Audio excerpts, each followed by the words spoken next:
Sa mundo ngayon nalaganap ang dilim,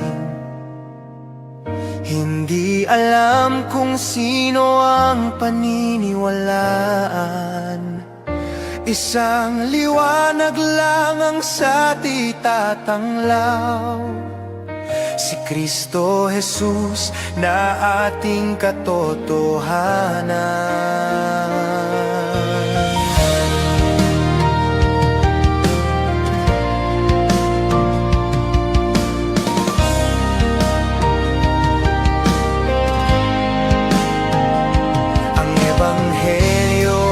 Sa ating ipinagkatiwala upang isa puso tungo sa pagbabalik loob. Mula sa masama tayo ay tumalikod, bumangon at kay Jesus ay maglingkod. Umayo't ihayag ang mabuting balita ni Jesucristo ng buong katapatan. Sa salita at gawa ay may palaganap, pagbabago ng lahat ay maganap.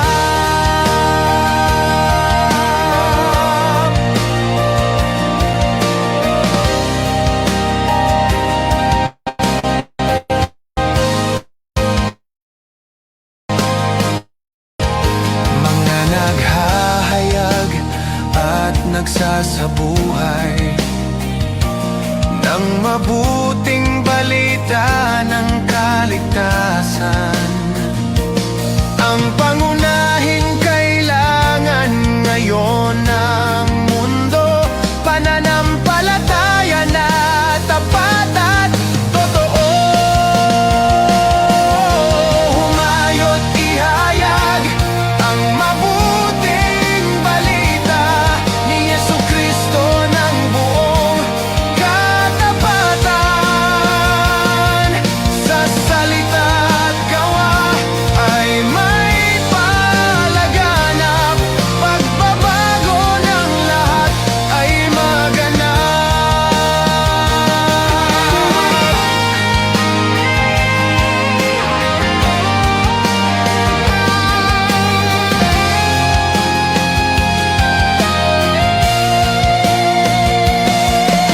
Humayo't ihayag ang mabuting balita ni Jesucristo ng buong katapatan. Sa salita at gawa ay may palaganap, pagbabago ng lahat ay maganap. Humayo't ihayag ang mabuting balita ni Jesucristo ng buong katapatan. Sa salita at gawa ay may palaganap, pagbabago ng lahat ay maganap.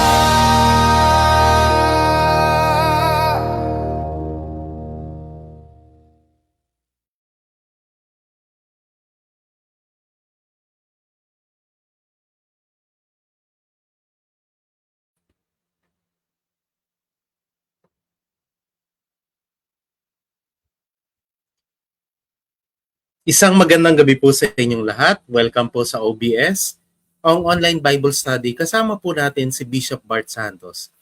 May mga pagkakataon po sa buhay natin na hindi natin maunawaan kung ano ang plano, kung ano ang layunin ng Diyos sa ating buhay. Subalit sa pamamagitan ng pagninilay po natin sa Kanyang salita, patuloy nating makikita ang liwanag tungkol sa Kanyang mensahe sa ating buhay. Kaya mga ka-OBS Nation, tutok po tayo sa ating programa. Tayo pong lahat ay lumapit sa presensya ng Panginoon sa pamamagitan po ng Kanyang salita. Muli po, maging instrumento tayo ng pagbabahagi ng salita ng Diyos sa pamamagitan po ng pag-share ng ating Facebook Live sa inyo pong mga Facebook wall, sa mga group chat, sa mga kakilala po ninyo, nang sa gayon sila rin po ay maabot ng presensya ng Diyos sa pamamagitan ng pagninilay sa salita ng Diyos. Pagbati na po sa atin pong mga viewers na kasama po natin for tonight, ang miyembro po ng Copradia de San Agustin de Baliwag at Confraternity of Lourdes, si Sir Tesuan Pascual. Gayon din po pagbati kay Sister Anita Pinera. And of course, kasama po natin Sister Lourdes Matibag. At gayon din po si Brother Jacob Casimiro. At syempre po, lagi po natin kasama ang Group Watch. Parang nag-chat po sila sa akin na sama-sama po silang nanonood. Ang Mary Immaculate Lay Community. Magandang gabi po sa inyong lahat na nanonood po dyan. Marami pong salamat sa inyo pong pagsuporta sa OBS. At syempre kasama po natin si Andre Tan. Gayon din po, lagi po natin nakakasama. Sister Connie de la Cruz. And of course, kasama po natin, syempre hindi po mawawala si Brother Ipe. Yan, inaabangan po natin ang kanyang pagninilay linggo-linggo, si Brother Ipe. And of course, kasama po natin Sister Sarah Quintas. Have a blessed Thursday po, Bishop Bart and Brother Evan. Ingat po kayo lagi and God bless you po. Yan, salamat po. Muli mga ka-OBS, tayo po'y nasa ordinaryong panahon pa rin, subalit hindi po nangangahulugan na tayo po ay titigil sa pagninilay sa salita ng Diyos. Kaya, huwag na po nating pahabain, patagalin pa ang gabing ito. Alamin natin kung nasaan po si Bishop ngayong gabi. Tawagin na po natin, Bishop Bart Santos. Good evening po, Bishop Bart. Parang kung saan ako nandun na. Ngayon ho, nasa iba ako as usual. Siyempre, kailangan umuwi naman din ho ako sa aking tahanan at magandang gabi ho sa inyong lahat. Lalo na ho sa mga nauulanan at the moment. Muulan ba yan sa inyo? Pero dito, Hindi po. nagpahinga yung ulan at napakaganda nga ho kanina. No? Kasi namantala ko, Brother Raymond, na pumunta sa dagat, low tide, bagamat may alon, pero masarap maglakad at magandang tanawin ng lumulubog na araw. Ayan. At lumalanghap ng sariwang hangin. Oy, naku, nakakainggit. Ganun pa man po ay sa gabing ito, ang pista po ng Malabiren ng Carmelo ay tayo pong lahat ay nakapagsimba o kaya na may nakapagdasal sa Malabiren. At ang ating eskapularyo, siyempre, so yung eskapularyo, ay suot-suoto natin bilang paalala sa atin na tayo po ay mahal ng Diyos at hindi niya tayo bababayaan. Ito lang ang Malabirhen ng bundok ng Carmelo. Kaya siguro, Brother Raymond, basahin mo na yung napakagandang unang pagbasa sa darating na linggo. Ang salita ng Diyos mula sa Aklat ng Karunungan. Lahat ng bagay ay nasa ilalim ng iyong pangangalaga at walang ibang Diyos na dapat mong pagsulitan ng iyong mga hatol.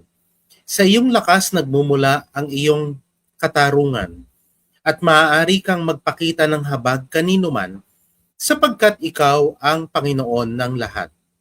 Ipinamamalas mo ang iyong lakas sa nag-aalinlangan sa iyong ganap na kapangyarihan at pinarurusahan mo ang sinumang nakatatalas nito ngunit nangangahas na di ka pansinin. Walang hanggan ang kapangyarihan mo, ngunit mahabagin ka kung humatol. Maaari mo kaming parusahan kailanmat ibigin mo, ngunit sa halip ay pinamamahalaan mo kami ng buong hinahon at pagtitimpi. Sa pamamagitan ng ginawa mong iyan, ay itinuro mo sa mga taong makatarungan na dapat din silang maging maawain.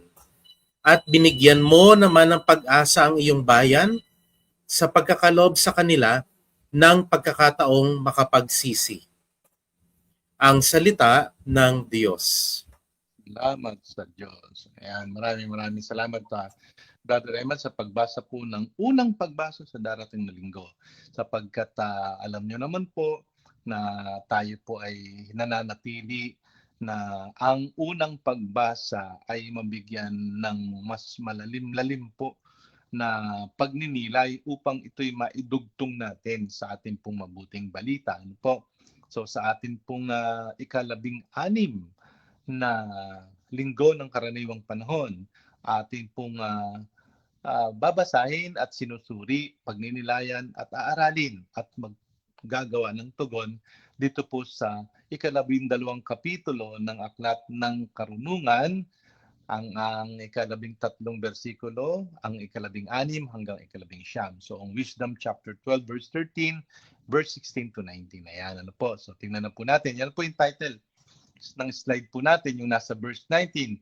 You taught your people by these deeds, so that those who are righteous must be kind. Ayan, maganda ito. Gusto ko ito. No? Susunod po yung slide ay yun na ho yung unang pagbasa. Katulad po ng ginagawa natin lagi, na yung unang pagbasa, lalo na po yung kung may mga dumadalahong lektor at sila ang magbabasa ng unang pagbasa, napakalaking tulong po ang OBS para sa pagbasa po ninyo. Alam ninyo ang kahulugan ng binabasa po ninyo. Hindi lang po kayo nag-practice magbasa, kundi napagdasalan at napagnilayan. At yung susunod po slide, dinerecho ko na po para po sa pagbabasa natin yung Tagalog, tapos yung English version po, and a little of background ho natin. Ano po? So ito pong Wisdom chapter 12 po na ito, ay katulad po na nakita nyo dun sa red footnote, yung Wisdom chapter 10 to 19, ito po ay historical review. Ibig sabihin, yung tinatawag mo naming re-narratio o parang kwento uli. May tinatawag po kasi tayo sa interpretation na narratology or yung re-narratio o yung uulitin ho nila yung kwento sa ibang paraan naman. Ngayon po, ito pong Exodus era event, alam nyo naman siguro Exodus era. Ano nangyari sa Exodo? Mula sa Ehipto, na makatawid sila, hanggang sa ilang, nang mag-away-away sila, pati si Moises, di ba, napag-iisipan natin na ayaw na rin ni Moises hanggang makarating na ho ang mga Israelita sa lupang pangako, pero hindi nakarating si Moises. Ganun pa man po, yun hong buong Exodus experience po na yon and the Deuteronomic experiences po nila ay nakapaloob po dito sa Exodus 10 to 19.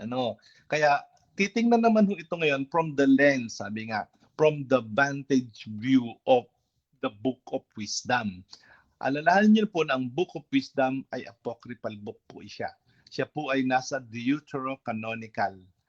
Wala po siya doon sa original list of the Hebrew Scriptures. Kaya siya po nakasulat sa Griego. At ito po ay parang sa bandang huli ng siglo, bago dumating ang Panginoong Kristo, ay tiningnan po nila uli. Kaya mga learned po ang audience nitong Book of Wisdom, Brother Eman. Mga may pinag-aralan sa Alexandria, yung mga marurunong, yung mga may sinasabing kanilang natutunan. Kumbaga po, learned po ang wisdom talaga ay ang audience po ng Book of Wisdom. So ngayon, tiningnan po nila uli. Ano nangyari sa Exodus from the vantage point or from the lens of wisdom literature, na ang Diyos ay laging mahabagin at maawain. Ang makatarungan Diyos ay mahabagin at maawain. Ayan po. So yung pong verse 13 na sinasabi nga po, na for neither is there any God besides you who have the care for all, that you need show you have not unjustly condemned. Parang pag binalikan nga po yung ano po nangyari dun sa nalaglag yung phone ko. Ano po nangyari dun sa Exodus, di ba? Ang Diyos napakamawain, kahit complain yung mga Israelita, hindi po sila naparusahan ng magtindi. Naawa pa rin ang Diyos, sila ho ay pinagkalooban pa rin ng biyaya at pagpapala sa kabila ng lahat. Ngayon po, next slide po tayo. Doon na po tayo sa next slide. Mahalaga po itong salita po na to. Pasensya na kayo. Ang Book of Wisdom po, bagamat nasa matandang tipan, ay isinulat po sa Griego, hindi po sa Hebreo. Kaya ito pong tinatawag na pedestai. Kung alam niyo ho yung mga pagkatikista ko po, nadidinig niyo po yung salitang pedagogy, no? Nadidinig mo po yung salitang pagtuturo, ano po, yung aral, ano po. Dito ho nanggaling din ho 'yan. Ano ho bang ibig sabihin? Bakit ho yung lenient? Ano, pag ikaw ay lenient, hindi ka agad nagsasalita, hindi ka agad nanghuhusga, pinahahaba mo pa yung pagkakataon na makinig. Ikaw kung tutuusin pwede ka nang magturo, pero hintayin mo muna, pakikinggan mo muna. Dito nang galing ho yung salita na yan, ano po, yung pedestai, ano po, talaga hong leniency. Kumbaga ho, ang nakapaloob ho dito sa salitang ito, nakikinig ka muna bago ka nagsalita. Ganun lang ho. Makinig ka muna bago ka magsalita. Ganun din naman ho talaga kung tutusin, Brother Emma, ng wisdom. Kinig ka muna sa ka magsalita. Ang wisdom po talaga, you listen first to God and then let God speak to you, ano? And then you speak after God. Ayan, ano? So, ito po nakalagay, ano po, sa Wisdom verse 16 chapter 12. For your might is the source of righteousness, your mastery over all things makes you lenient to all. Ano, yun ho yung ginamit na salita, yung pedestal. Ano po?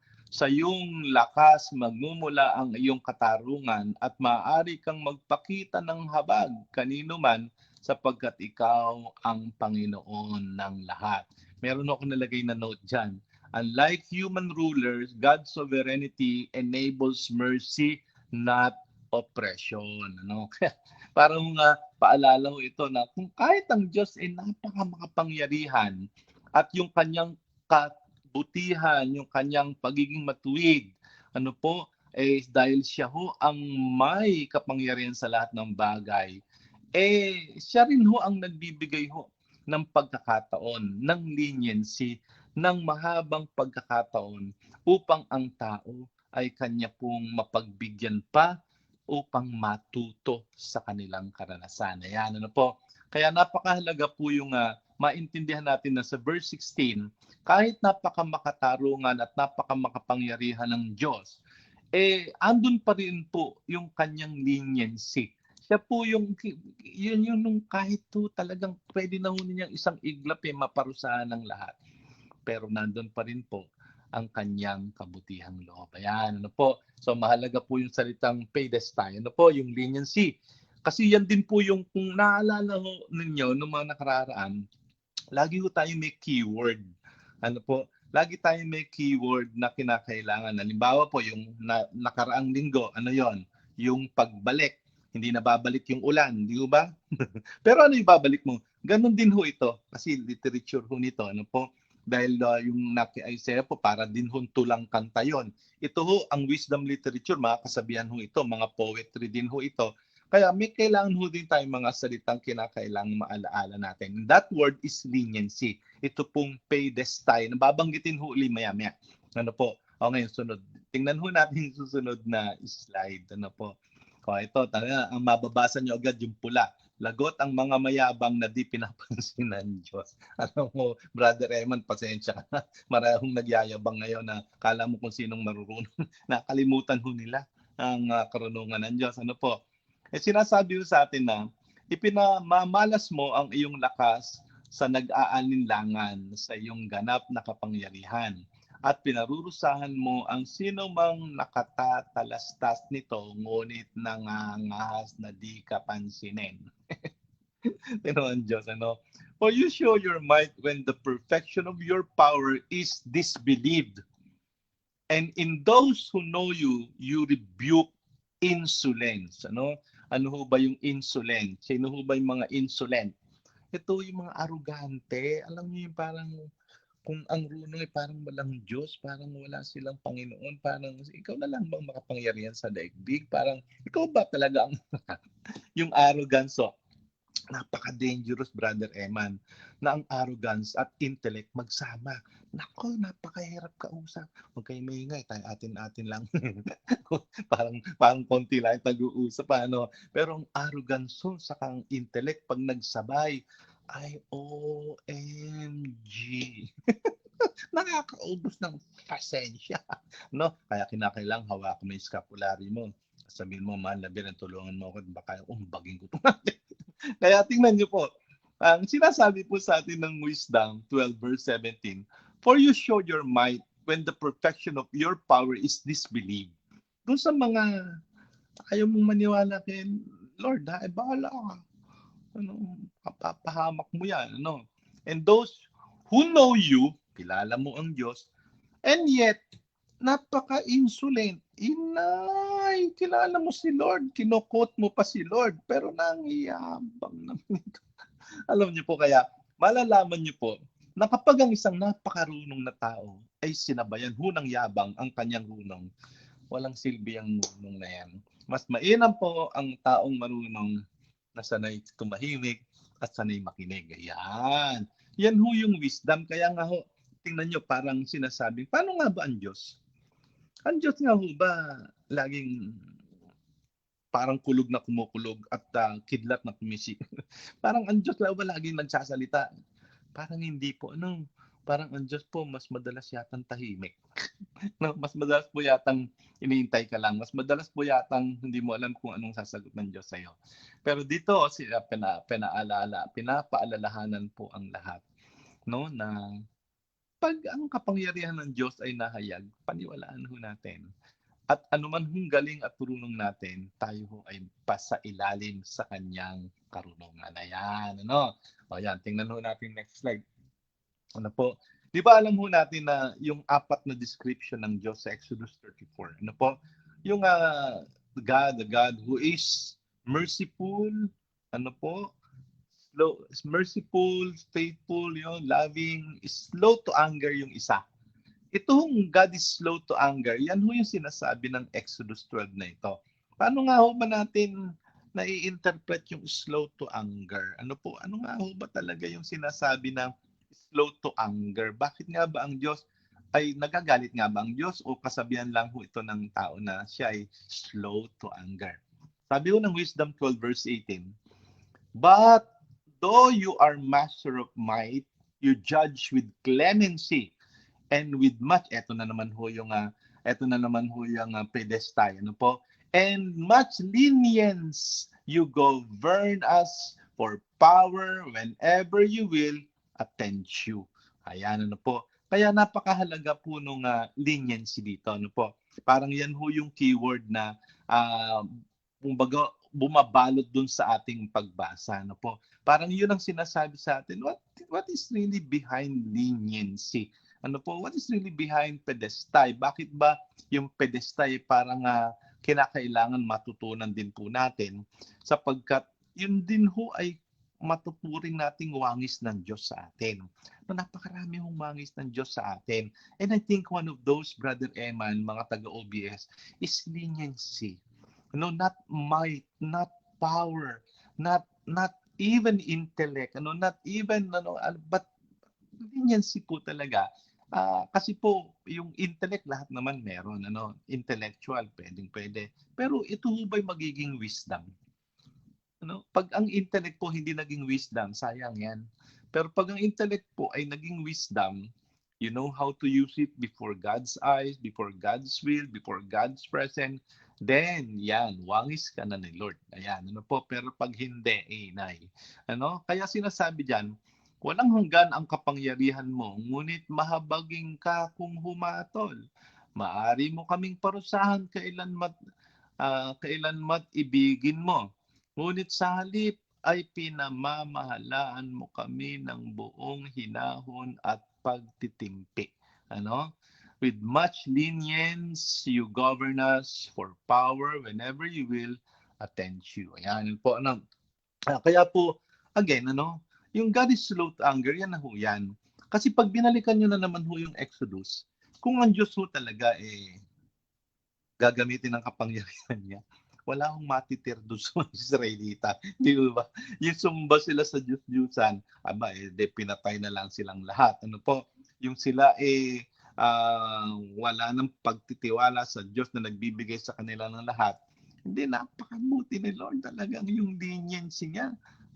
Yung kanyang clemency, not to mention, talagang ipinairal po niya. Kaya doon natin malalaman that God is slow to anger, rich in mercy. Ano po? At sino na nga ho ang naiinip? Tayo na nga ho. Nakalagay yung maliit na letter dyan. Ano? Tayo yung mainipin. Saan? Ano? Saan ho tayo mainipin? Doon sa susunod na slide. Tingnan po nyo yung huling verse po. Yung verse 19 po na babasahin po natin. Ano? Sa pamamagitan ng ginawa mong iyan ay itinuro mo sa mga taong makatarungan na dapat din silang maging maawain at binigyan mo naman ng pag-asa ang iyong bayan sa pagkakaloob sa kanila ng pagkakataong makapagsisi. Ayan, ano po. So you taught your people by these deeds so that those who are righteous must be kind, and gave your children reason to hope that you would allow them to repent for their sins. Ayan, ano po. Yung pagiging makatarungan, tama naman ho yun. Pagiging matuwid, tama naman ho yun. Wala akong problema doon. Ano po, yung paiiralin natin ng batas, tama ho yun. Wala akong question dyan. Pero, yung hubang pagiging mawain, ano po, binabago ho ba ang batas? Pakinggan nyo mabuti. Ano po, yung hubang Torah, dahil maawain ng Diyos, binago ba ng Diyos? O ito nga ho ay dinala sa mas kaganapan nito ng pagmamahal. Tandaan niyo po, hindi po ibig sabihin na hindi pinairal yung batas dahil nanaigang awa at habag ay binali ang batas. Pag-isipan niyo mabuti siya, sabi ko pag-isipan niyo pong mabuti. Ang bumali ho ng batas yung dapat parusahan, hindi mo pinarusahan, hinayaan mo lang. Parang wala lang. Na hindi mo nakitang yung tao ay nagsisi. Pero yung naawa ka, at dahil sa awa mo, pinagbigyan mo siya para magbago. Sige, ibig sabihin ho ba nun, hindi mo pinairal ang batas? Teka muna po, bago tayo maghusga, teka muna. Lalo na ho sa simbahan, Brother Eman, lalo na sa paliitin natin ng konti ang sitwasyon, lalo na ho sa parokya. Ayan, po, kung minsan napakasabi, ang bait-bait ni Senyor kasi hindi agad tayo pinagalitan. Kasi pinagbibigyan lang kayo, ulitin mo yan, bukas magagalitan ka na yan. Bang mga ganong pagkakataon na that righteousness ay coupled with kindness, po, and that becomes our apodesta. Ito po yung naging leniency po, yung leniency po natin na tulad sa Diyos. Kaya makatarungan pero naging mawain para mabigyang pagkakataon ang taong nagkamali, nagkasala upang magsisi. Ayan, po. So that is the God. Kaya po yung Book of Wisdom in chapter 12, the writers of this wisdom, look back on the experience of Exodus, how they have parang picture God as the righteous God, the mighty God, and yet the merciful God, the slow to anger God, the God who is lenient. Ayan, po. So ngayon, tingnan natin susunod na slide. Ito na ho yung dugtong natin po sa Ebanghelyo. Sapagkat ang Ebanghelyo sa darating na linggo, yung first part po ay talaga hong madudugtong ho dun sa first reading. Sapagkat sa Matthew chapter 13, verse 29 and following, alam nyo yung parable na to, nung magtanim ho ng trigo, bakit may damo? Bakit may damo? Di ba kahit sa palayan, yung damo saka yung shoots ng palay magkamuka. Malalaman nyo na lang ho sa anihan na damo pala yun dahil walang bunga at yung palay may palay o yung wheat may wheat. Po? So, ang sabi ho doon sa parable, alam nyo naman, sabi nung mga nagtanim tayo niya, naku, kaaway nyo ho ang nagtanim dyan. At anong gagawin namin? Bunutin na namin. Ang sabi nung may-ari, no. If you pull up the weeds, you might uproot the wheat along with them. Let them grow together until harvest. Then on harvest time, I will say to the harvesters, collect first the weeds and tie them in bundles for burning, but gather the wheat into my barn. Simple lang ho yung parable. Po? Kaya andun ho yung let them grow together. Nako po. Pag kinuha mo, Brother Eman, yung picture, let them grow together, ibig sabihin yung masama at yung mabuti, magkasabay sila sa isang pamayanan. Anong ginagawa ni Lord? Mag-iintay lang? Hintayin lang ni Lord yung ending, yung may bunga goes to the barn, Yung walang bunga goes to the burn. Yung bunga, mapupunta dun sa barn. Yung wala, burn. O, tingnan, mamili ho kayo, barn o burn? Di ba padala? Barn o burn? No? Anong gusto niyo? Yung unang bowel, which is barn, o yung last bowel, which is burn? Sunugin kayo dyan. Ano po? Yung pong, you taught your people by this deed so that those who are righteous must be kind. And you gave your children reason to hope that you would allow them to repent for their sin. Ngayon, pinapahalintulad ho tayo dyan, siyempre po. Ano po? Na paano nga ho ba tayo magiging katulad ng Diyos na yung kanyang pedestal, ano po, yung leniency niya, maging katulad sa atin. Yan. Gusto kong puntahan natin susunod na slide kasi may inilagay po ako dyan na I hope will help. Ano po? The passage addresses the problem of evil. Why does a powerful God allow wickedness to persist? Answer. God's patience is a deliberate pedagogical strategy, not weakness. Ayan, ano po, kaya dinanggit ko na ho yung kanino, yung sinasabi natin, na yung pedestal, pedagogical po. No, ibig sabihin, nagtuturo pa rin ho ang Diyos. No? Hindi po siya, pwede mo sabihin, hina naman. Ano po, ayan, hindi.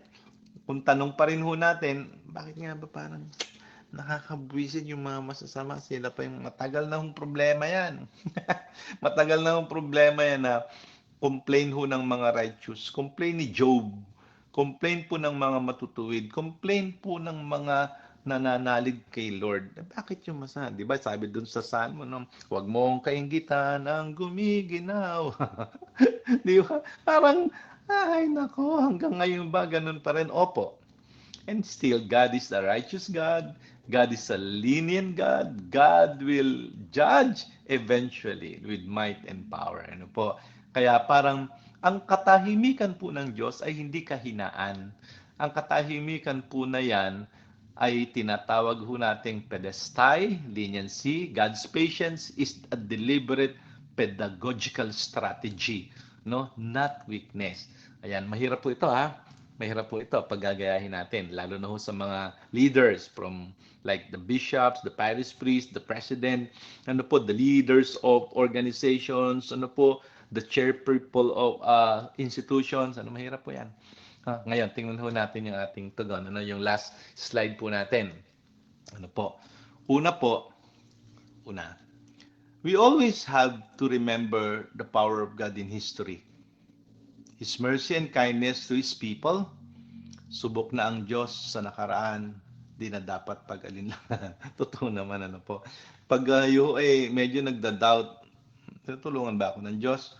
Lingon lang ho kayo sa nakaraan, kahit sa inyong sariling kasaysayan ng buhay, sa mga nangyari ho sa inyo, o kaya sa nangyari sa mga Israelita na nasa Biblia.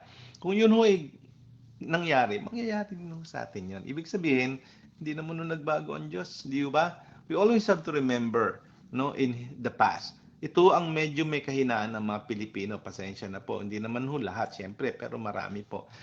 Nakakalimutan ho yung kasaysayan natin. Both history as history per se and our relationship with God. Wag ho sana nating limutin how God has taken care of us in the past. Ako ho, linaw na malinaw na ho sa akin. Paano ako inalagaan ng Diyos since I was born? Paano ako hanggang ngayon ay inaalagaan pa rin ng Panginoon? Parang wala na ho akong pag-aalinlangang tunay na tunay. Kayo man din ho sana, Brother Eman at mga taga-OBS, sa tagal na nga ho nating nag-OBS, tandaan niyo po. Sana nga po hindi na tayo nag-aalinlangan sa Diyos na sa kasaysayan ng ating buhay at sa kasaysayan ng ating pamayanan. Kaya wag niyo pag-alinlanganan. Kung ang Diyos parang tahimik lang, parang walang ginagawa, parang hindi gumagalaw, parang nakapikit lang, hindi po. Hindi po. May ginagawa ang Diyos. Hintayin lang natin. Pangalawa, it takes a deep wisdom to understand the leniency, yung pedestal of God in an unjust situation, seemingly evil prevails. Huwag mainip sa katarungan ng Diyos. Alam nyo, mahirap po ito Alam mo, Brother Eman, biyaya ito ni Lord. Yung bang, paano ka ba giging mapagpasensya na kahit alam mo na masama yung nangyayari, and yet hindi dahil hindi ka nagsalita, wala ka lang pakialam. At hindi dahil wala kang ginawang paraan, pinabayaan mo lang. Hindi po. Hindi po lahat ng nanahimik sa nangyayaring masama, pinababayaan lang ho. Tingnan niyo ho ang Diyos. Ano ang tinuturo ng Diyos? Nagbibigay ng pagkakataon. Baka sakaling gumana ang pagpapala at biyaya ng pagbabalik loob at ng pagsisisi. And that is the chance. We pray for that. For example po, ano po, kaya nga ho yung love your enemies, do good to those who, no, ano, parang you bless them, do not curse them, ano? And alam niyo yung ganun. Di ko ba pag halimbawa, ikaw, halimbawa, ako po, bishop ako. Tapos alam ko may ginagawang mali ang isang pari. Dahil wala akong ginawa, ibig sabihin, wala yan. Hindi naman pinapansin ni Bishop. Oh, excuse me. Excuse me. Tandaan niyo yung pedestay. Baka hindi niya alam, kinausap na yun ng obispo. O kaya naman, kaya yun na, binibigyan kita ng pagkakataon, ha? O baka tingnan mo, bawi ka, pader, bawi ka. O ganun din naman, mga superior ng madre. Hindi ibig sabihin na hindi pinursahan agad-agad wala lang. Talagang minsan baka obvious naman, hindi po minsan ho, yung hindi pagsasalita ng isang superior, ng isang parish priest, hindi ibig sabihin tinotolerate. Baka ho isipin natin, paalala na rin ho naman sa aming mga leaders, sa aming mga bishop, parish priest, superiors, at mga presidente, check-in nyo rin ho, check-in din natin, baka yung atin hong leniency, baka tolerating. Magkaiba ho ang tolerance and tolerating. You are tolerant dun sa nangyayari, pero you are not tolerating it. Halimbawa ako, pagtitiisan ko lang munang pakinggan ng lahat. Pagtitiisan ko munang hindi magusga agad. Kailangan marinig ko muna ang lahat. Kahirap po kaya napanggan nyo muna ang lahat bago gumawa ng paghuhusga. Sapagkat yung nauna yung pinakinggan at yung mga nag-aakusa, ay nako, mimiyat-miyain kayo niyan. Ano mga, Your Honor, kinakailangan na natin itong parusahan. Teka muna, kaya nga may proseso, di ba? Yan, po. Kaya it takes a deep wisdom to understand the leniency of God in an unjust situation. Kasi, iisipin po natin na, bakit nga ba ang Diyos, ang bagal? Mabagal nga ho ba talaga ang Diyos? O yung pedestal ho ng Diyos, yun hong kanyang leniency, ay para magbigay ho ng mas malawak na espasyo para ho sa pagbabago at pagbabalik loob. At yun na nga ho, hintayin ho natin, baka nga may mas magandang plano ang Panginoon, may mas magandang pagkakataon. Kaya nga, giving hope. Kaya bilang isang leader din naman, hindi ibig sabihin ng hindi mo talaga papansinin. Bantayan mo rin, siyempre. Bigyan mo rin ng paggabay, bigyan din ho natin ng paalala, pero nandin ho yung kindness. Yung kindness kailangan umiral. Kaya tingnan ho natin itong third. We are being reminded that righteousness comes along with kindness, allowing clemency to give time for repentance. Ang pagbibigay ng isa pang pagkakataon ay pagtulad sa Diyos ng katarungan at kabutihan. Brother Eman, mahirap ito maniwala ka sa akin. Mga taga-OBS, hindi ho madali yung sinasabi ko sa inyo. Na kapag po ang isang, halimbawa, bishop na lang po, yun yung pinakamainam kong maging halimbawa. Pag ang isang bishop, hindi agad gumawa ng aksyon, hindi ibig sabihin wala lang. Tandaan nyo yun Pag ang isang parish priest, hindi agad-agad gumawa ng aksyon, pero pinakinggan kayo, baka pinagdadasalan pa yan. Alam nyo noon nabubuhay pa si Bishop Jose Oliveros. Dahil madalas kaming nagmi-meeting, basta sinabi ni Bishop Joey na pagdadasalan ko muna. Alam nyo, isa yun sa natutunan ko sa kanya. May mga decision making kami na hindi agad dinesisyonan kasi sinabi niya, pagdadasalan ko muna. Kaya yun napakagandang imitation of the Lord God in leniency. Although ang Diyos nagdadasal ba? Hindi siyempre nagdadasal. Ang Diyos siya. Pero yun pagtatagalin niya yun so that wisdom will prevail and reconciliation will prevail. Kaya pag sinabi noon ni Bishop Joy, pagdadasalan ko muna, at yung susunod na meeting, may decision siya, Ako ho, wala na akong question doon. Bakit? Pinagdasalan niya, di ba? Di ba? Alam, parang God's wisdom guided him, ano? Kaya sa isang banda, ganun din ho yung ginagawa ko. Pag meron hong nangyari, may issue po, meron pong kailangan desisyonan, pagdadasalan ko muna po. Ayan, bakit? Sapagkat doon po gagana ang karunungan ng Diyos. Ganun din ho tayo. Ano po, pag may nangyari ho, halimbawa, president kayo ng isang organisasyon, may nag-away na dalawang inyong mga miyembro. O wag agad husga. Pakinggan nyo muna yung isa, pakinggan nyo muna yung isa, makinig kayo sa iba. Ano po, pagdasalan po ninyo. And that's our imitation of God's pedestal, God's leniency, so that it will open up for clemency. Kindness po yung ganong aksyon. Brother Eman, kindness po yon. Yung hindi ka agad naghusga, pinakinggan mo muna. Tiningnan mo muna ang pros and cons, tiningnan mo muna ang all side, tiningnan mo muna ano talaga yung nangyari. That is kindness. Ano po, hindi yung agad-agad naghusga, hindi agad-agad nagparusa, hindi agad-agad nag-kick out. Ano po? Kundi, like the Lord God, in Exodus experience, kung talagang Diyos parurusaan, doon pa lang sa desert, sa desert of sin, patay na silang lahat. Hindi 40 years, pinatagpos niya hanggang makarating sa lupang pangako. Just like the parable of of this coming Sunday, pinagbigyan muna, Hintayin na lang natin yung harvest time. Doon natin malalaman kung nagbunga o hindi. Ayan, So mga kapatid, pasensya na ho. Mahirap man hong tanggapin yung sinasabi ko. Pero aralin ho natin, pag-isipan at pagdasalan ho natin. Sapagkat ito hong leniency is not a common character of anyone. But once we are able to acquire po the pedestal of God, the leniency of God. Tingnan niyo po na isa po ito sa pinakamahirap na unawain at tularan sa Diyos na makapangyarihan. Amen? Amen. Amen po, Bishop. Salamat po. Bishop, meron pong nag-chat sa akin. Sabi po niya nahiya siyang i-comment yung kanyang tanong. Ito po yung tanong niya.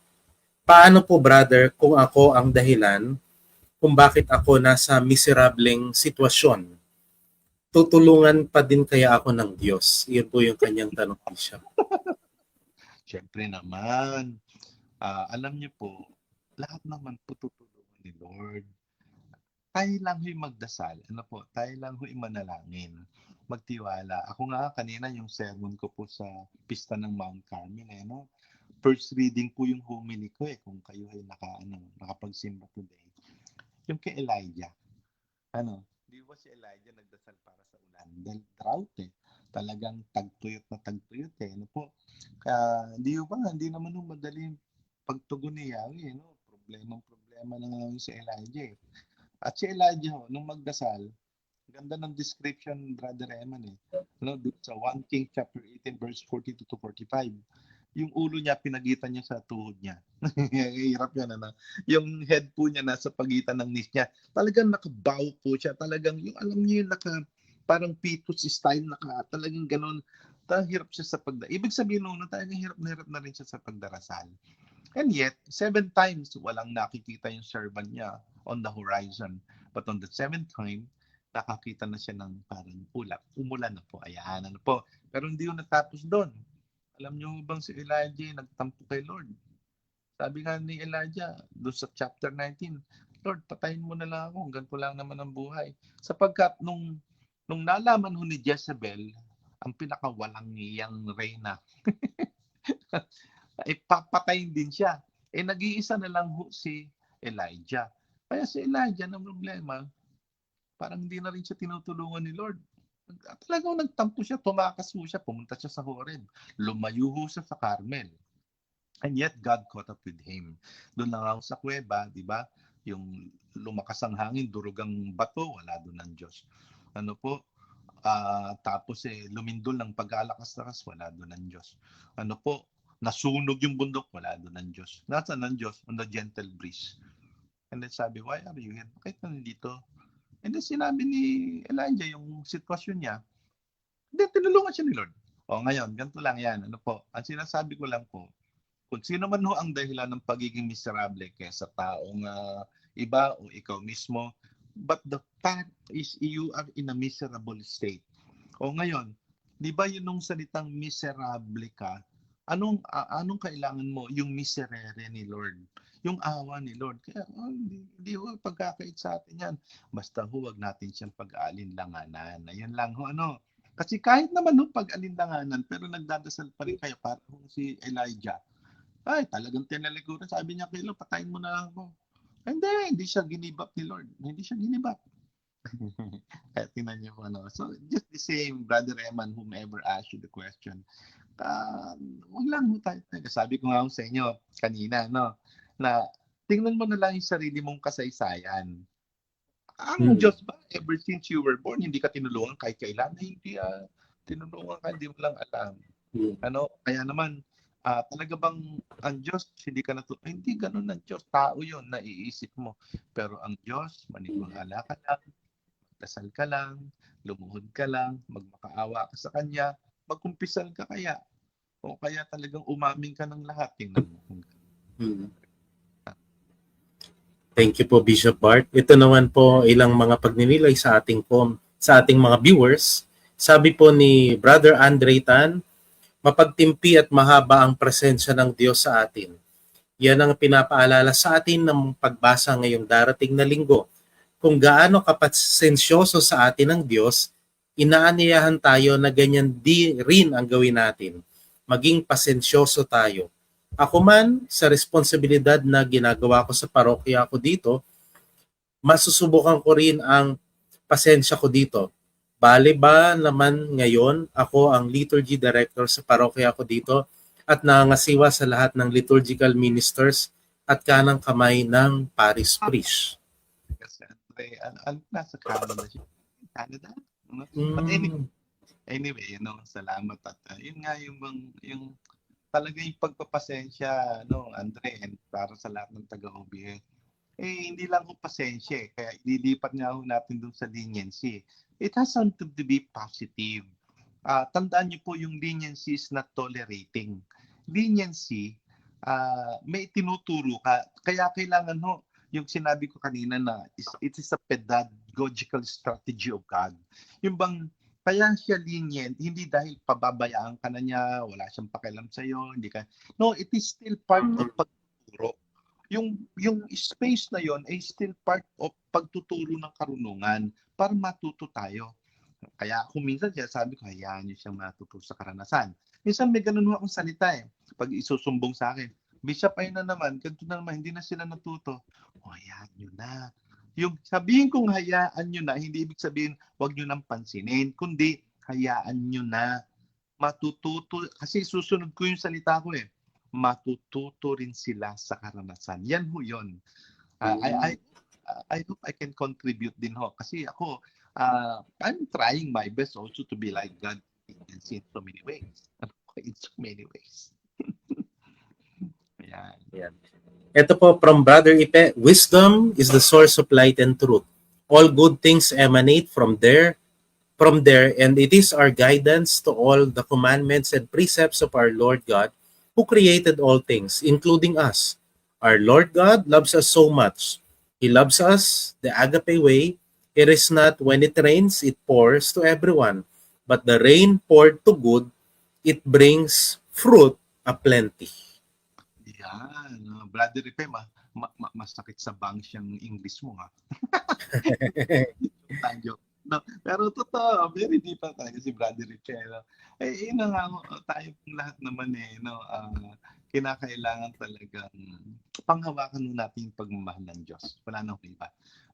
Yung pagmamahal ng Diyos na pure, perfect po siya, and talagang andyan at nandyan.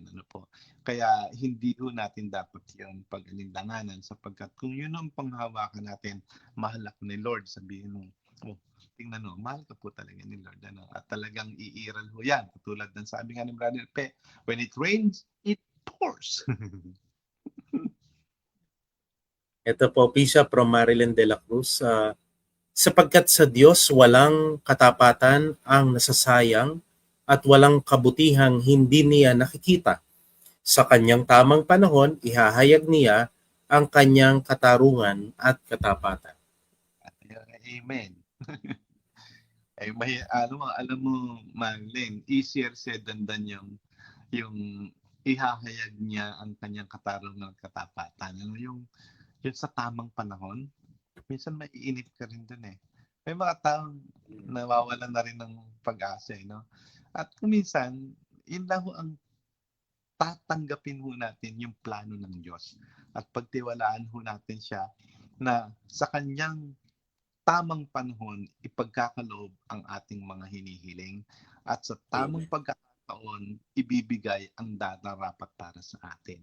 Because God is not a God who abandons and God who ignores. No. Alam ng Diyos ang lahat. Tayo sa kanya.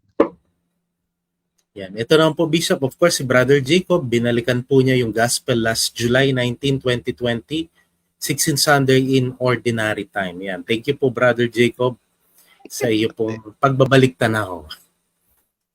And of course, Bishop from Cecil Dulatas, ang habag ng Diyos ay walang hanggan.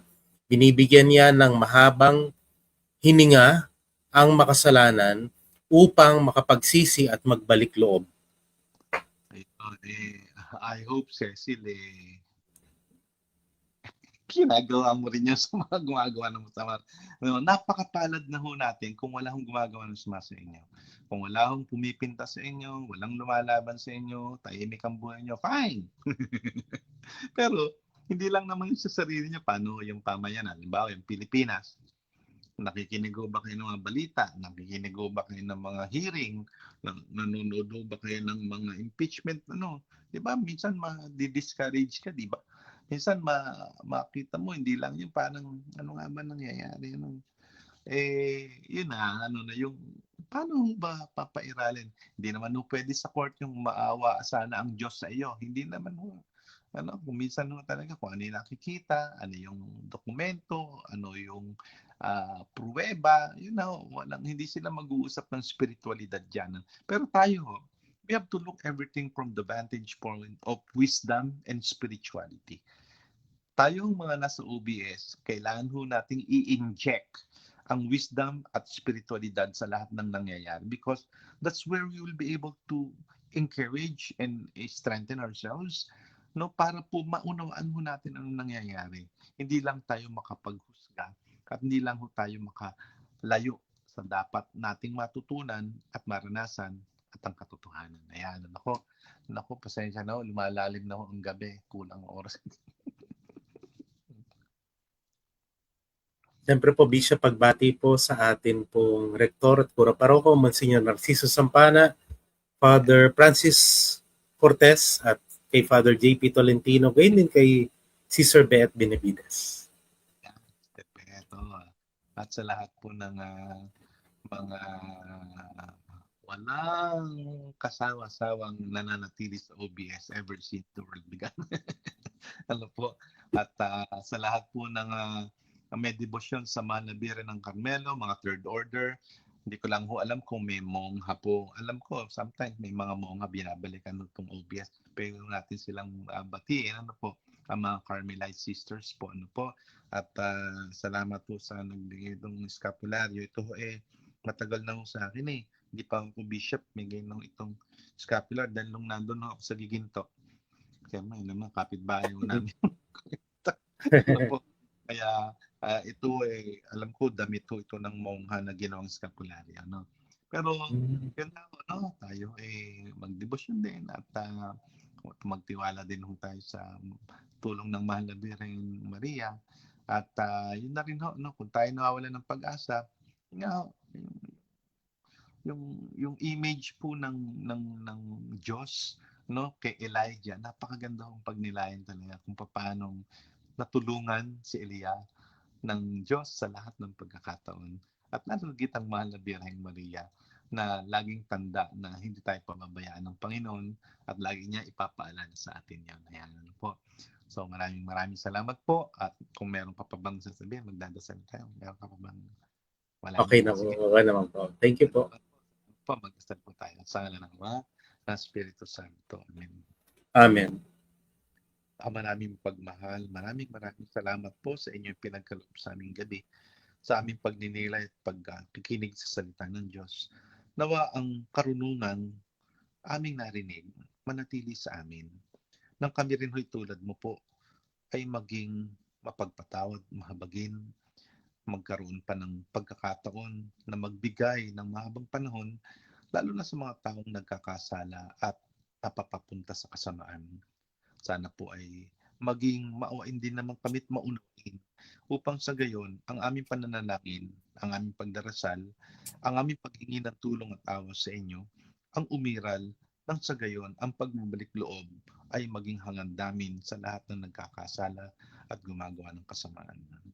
Panginoon, tulungan niyo po ang lahat ng mga namumuno, di naman po lang sa aming mga simbahan at sa aming mga parokya, kundi maging sa aming bansa, nang sa gayon po ay tulad po ninyo, yung tinatawag nga po nating leniency, kindness, righteousness, and justice will prevail.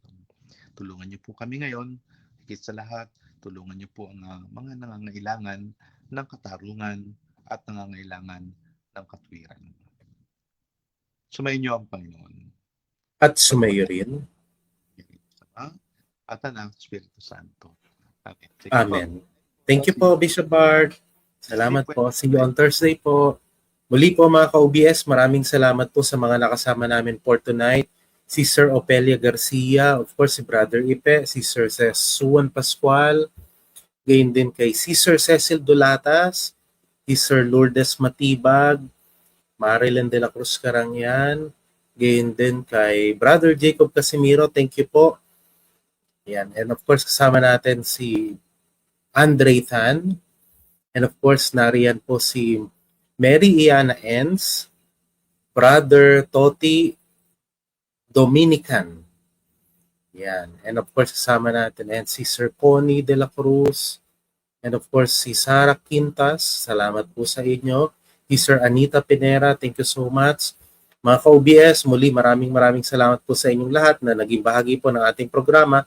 For tonight, makita-kita po muli tayo sa susunod na linggo, susunod na Webes, dito po sa ating programang ang OBS, ang Online Bible Study with Bishop Bart Santos.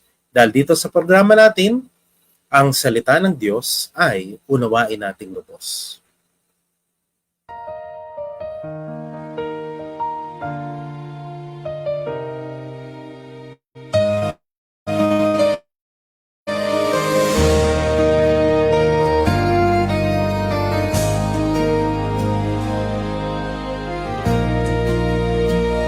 Sa mundo ngayon nalaganap ang dilim.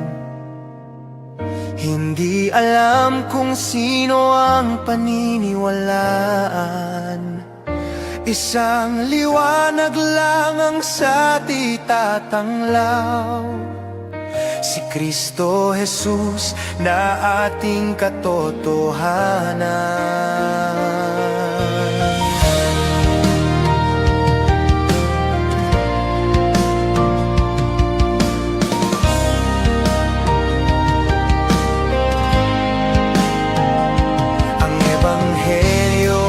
Sa ating ipinagkatiwala upang isa puso tungo sa pagbabago.